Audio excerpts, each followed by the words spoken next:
Merci.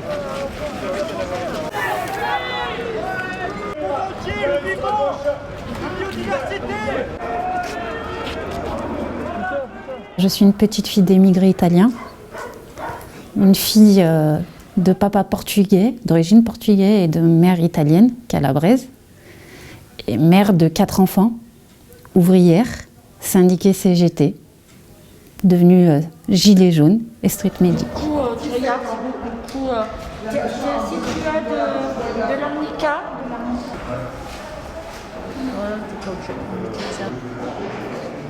Je suis Josiane Clépier, je suis médecin. J'ai commencé ma carrière de médecin en tant que médecin urgentiste.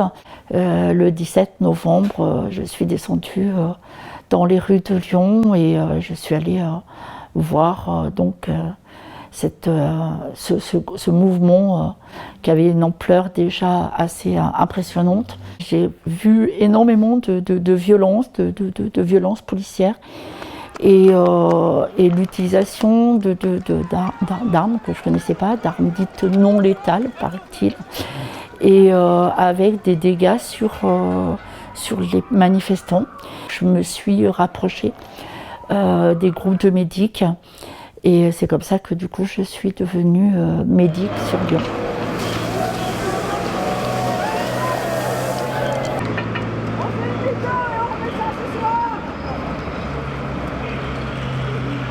Je suis Masto, 27 ans, médic et ancien pompier. Me présenter en 3 phrases, donc quelqu'un de carré, de déterminé et présent pour la population. Et aujourd'hui, la population a besoin de médics comme nous, on a besoin de la population aussi.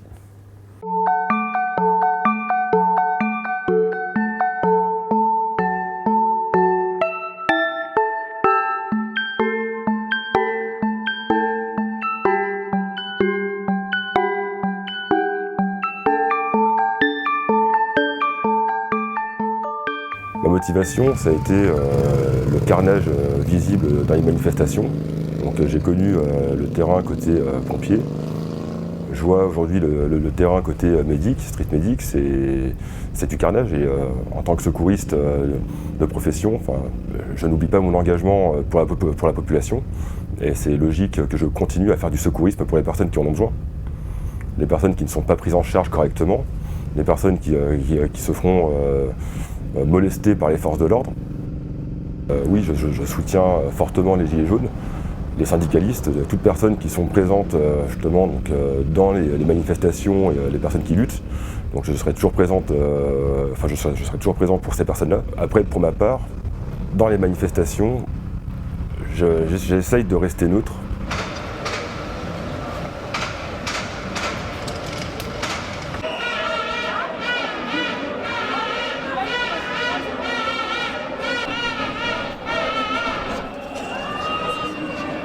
Je ne suis pas violente de nature. Je sais bien qu'aucune lutte ne s'est faite sans combat. Mais mes motivations personnelles, puisque je suis de foi chrétienne, je ne pourrais pas blesser quelqu'un, un être humain quel qu'il soit. Donc autant être utile à soigner ceux qui sont blessés. Je ne peux pas dire que je suis neutre, parce que je suis pure gilet jaune de départ et que je suis déléguée syndicale de la CGT. On ne peut pas rester neutre. Celui qui reste neutre n'a pas compris la lutte. Ou éventuellement des gens qui viennent. Et nous on a travaillé. Du coup, comment on a fait C'est vrai que j'ai ce petit côté un peu révolutionnaire, donc, et qui me pousse à continuer dans le mouvement des Gilets jaunes.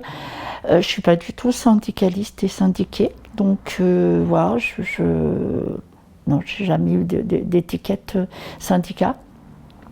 Après, en tant que médic, oui, je suis neutre. Parce que c'est ce qui fait sûrement notre force et ce qui a fait notre force sur le terrain, c'est cette neutralité qu'on a affichée.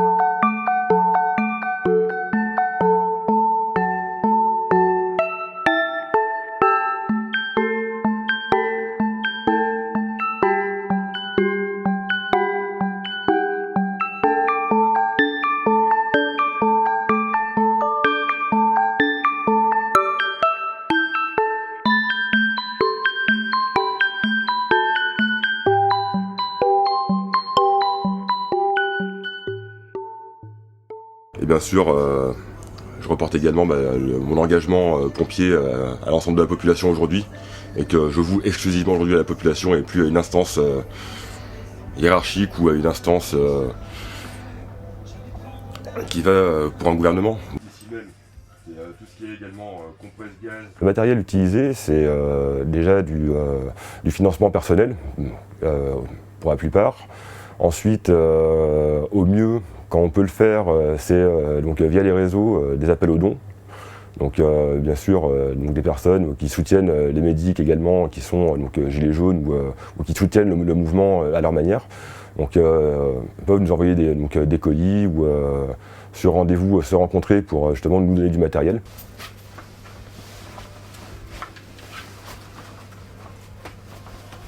Alors pas plus que les gilets jaunes.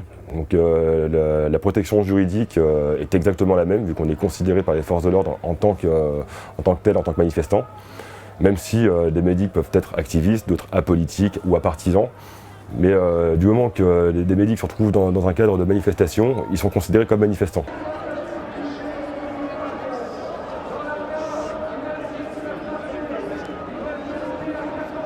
Que dire de la police? Aujourd'hui, je suis très très en colère contre eux, mais je n'ai pas cette haine que bon nombre pourraient avoir. Je l'ai toujours dit, je le dis même à des camarades qui, eux, ont cette haine, et je comprends qu'ils l'aient. Mais je suis de nature à ne pas être haineuse, et au final, ce ne sont que des outils et des pions de cet État.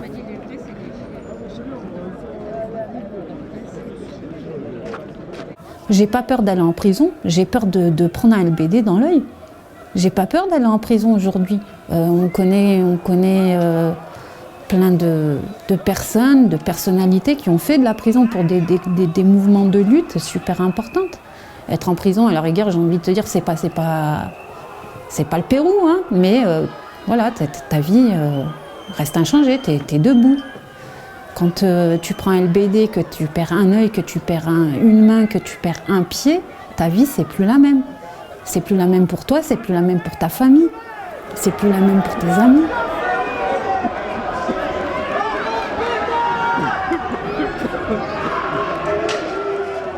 Au début, on nous a acceptés et puis très très rapidement, ils ont vu que du coup, pour les manifestants, c'était réconfortant pour eux d'être sur le terrain avec les médics.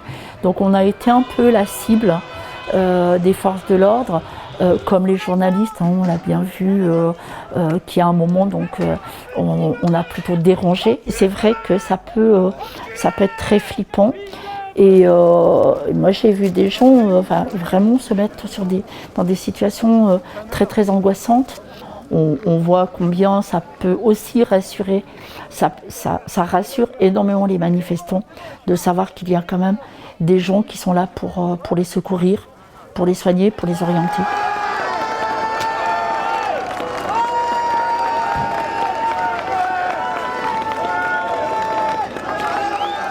J'arrive à parler avec des forces de l'ordre de manière tout à fait calme. Il y en a qui sont dans le respect, comme d'autres qui manquent de respect ouvertement et qui vont justement chercher à nous contraindre à quitter une manifestation. J'ai pris en charge plusieurs gendarmes, des CRS également, qui ont été impactés et qui justement n'étaient pas dans un esprit d'aller charger la population, contrairement à la BAC et à la Brève. Quand les manifestants nous voient soigner parfois des forces de l'ordre, oui, certains ne comprennent pas. D'autres comprennent également, parce qu'il y en a qui pensent aussi que derrière cet uniforme, il y a quelqu'un qui n'est pas responsable de tout ça, qui se retrouve embarqué là-dedans par la force des choses et par l'obligation hiérarchique. Mais ensuite, ces personnes-là, justement, voient le côté humain. Il y en a d'autres, ils voient que le côté uniforme et veulent casser ce flic.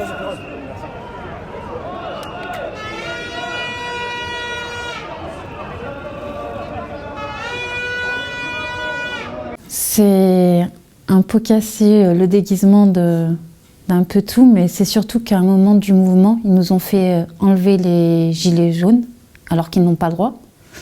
C'est interdit par la loi. Et quoi de mieux qu'une veste qui ne pourrait pas me faire enlever, puisque c'est mon habit. Et quoi de mieux que Pikachu en jaune qui aime ses amis et sa famille.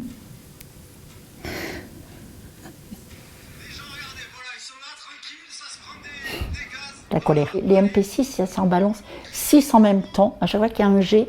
Et là, quand il y en a 6 qui arrivent au même moment, les gens, on les voit vraiment complètement sidérés comme ça. Ils se bloquent. Moi, à chaque fois, ça me met dans une colère quand je les vois balancer les lacrymos. Ça me...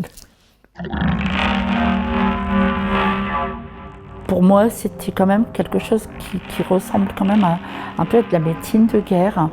Et parce qu'il y a quand même des dégâts physiques qu'on ne voit pas ailleurs. J'ai été surtout assez inquiète des effets liés au gaz lacrymogène. Les gens présentaient des symptômes autres que l'effet immédiat du gaz lacrymogène. Et puis avec le temps, j'ai réalisé qu'en fait les gens présentaient des symptômes qui allaient au-delà de ça. Et en fait, avec une équipe de médecins et donc 2 autres médecins et un chercheur en biologie moléculaire, on s'est on s'est inquiété pour alerter sur les effets nocifs des gaz lacrymogènes. On a réalisé que du coup, ce cyanure, à l'intérieur de l'organisme, eh bien, il se transformait en thiocyanate. On a prouvé qu'il y avait une intoxication au cyanure, une intoxication chronique au cyanure liée au gaz lacrymogène. On ne peut pas dire que c'est juste une arme qui fait qu'on éloigne les manifestants. On risque de tuer aussi les manifestants avec les gaz lacrymogènes. On a dérangé l'État, puisqu'ils nous ont filé une enquête au niveau du parquet. On dérange bien sûr le gouvernement, mais comme tout lanceur d'alerte, on peut pas au jour d'aujourd'hui dire que les lacrymogènes ne sont pas nocifs. Là, quand je vois ce genre d'image, c'est des personnes qui fuient avec une utilisation de la force mais complètement disproportionnée, des personnes qui se font tirer dans le dos visiblement, grenadées, et c'est complètement hors cadre déontologique, c'est des situations de guerre concrètement. On en est là. Voilà. Avoir peur, oui, c'est normal d'avoir peur quand on voit les exactions commises par les forces de l'ordre, quand on voit des effectifs de la BAC ou de la CDI à Lyon qui sont en totale roue libre dans les manifestations. Oui, le sentiment de peur est normal. Après, de la rage, non, je dirais plus de la colère par rapport à ce qui est commis, parce que comme tous, ils ont une charte, il y a un code de déontologie qu'ils ne respectent pas au final.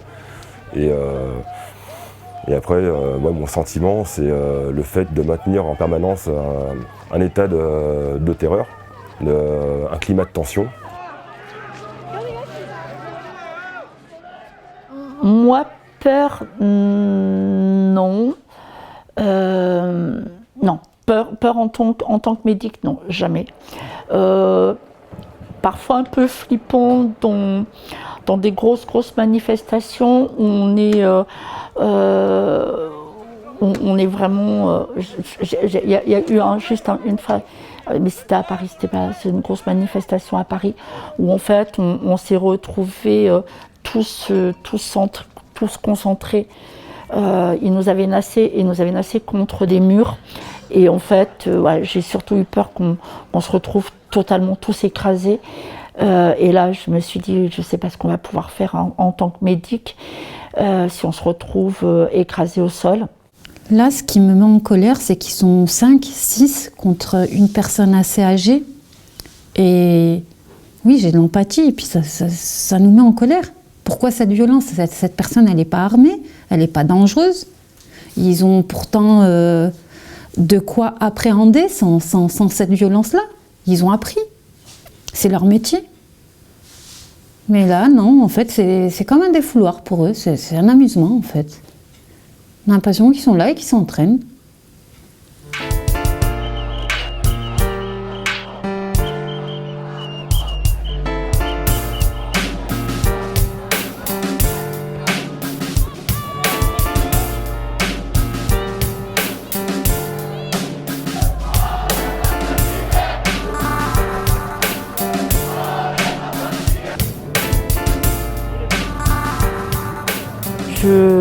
Je reste une révolutionnaire, donc voilà, je continue à me battre en tant que médic et en tant que citoyenne contre cet État